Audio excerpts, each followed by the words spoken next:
মুন্সিগঞ্জ জেলার বিখ্যাত হাতের তৈরি সেমাই রান্নার প্রস্তুতি। সবার আগে সেমাইগুলো ভেজে নেব।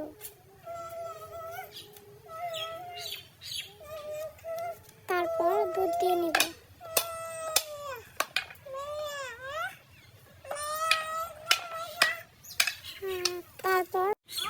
তারপর এলাচ, তেজপাতা আর লবঙ্গ ভালো করে ধুয়ে দুধের মধ্যে দিয়ে দেব। তারপরে দুধ একটু জাল করে ওইখানে ধুয়ে রাখা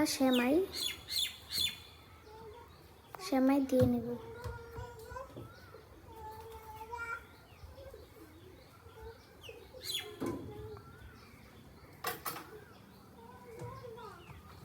তারপরে একটু নেড়ে চেড়ে ভালো করে সিদ্ধ করে নামিয়ে নেব।